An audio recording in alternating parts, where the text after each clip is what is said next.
I want to talk about Gypsy Rose Blanchard and why her astrology chart, her natal chart, is so interesting.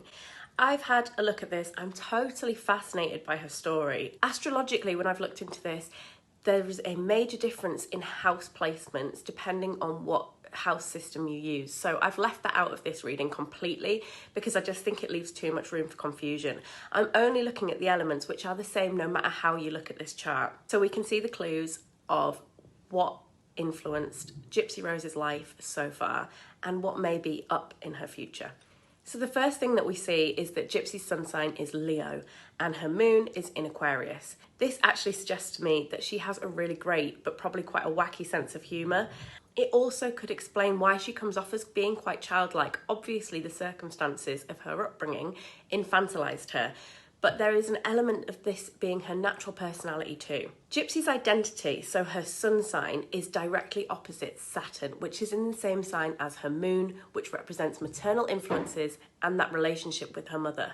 Saturn opposite the sun sign can often mean that there is a blockage in terms of finding your identity. This opposition shows that her own life, her own identity and purpose was being controlled from elsewhere. We also see that Jupiter is in opposition to the moon, and that makes so much sense. Gypsy felt extremely held back from her opportunities in life, especially in childhood and socially. That tense connection between the moon and Jupiter could explain this. Aquarius moons usually have a weird backstory or a strange maternal influence. This is often something that is unusual or unprecedented, but they also feel this really strong need for freedom, which gives us a clue to what drove her to do what she did and why she couldn't just go along with mum's plan. Aquarian moons are strong and they want to do what's right. Now, I've saved the best till last. The moon is also square to Pluto.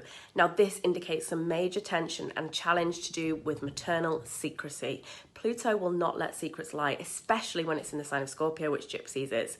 This explains so much about Gypsy, and it also what it says about challenging her mother about the lies, which she has mentioned a few times, that she found out pieces of information and brought it to her mum.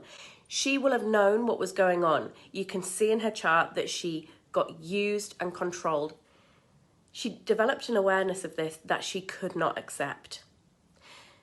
Gypsy's rising sign is Libra. Now, Libra rising people are extremely charming. They very often come across as people pleasers, and that's their first instinct, is to do what keeps things harmonious. So on a superficial or first glance, somebody plays the part of what they think people want to see, which makes so much sense when you look at Gypsy's life. Even now, when she's coming out of jail and she's trying to navigate her position and her identity in the aftermath of this, you can see that she really cares about what people think and that she doesn't want to upset anybody.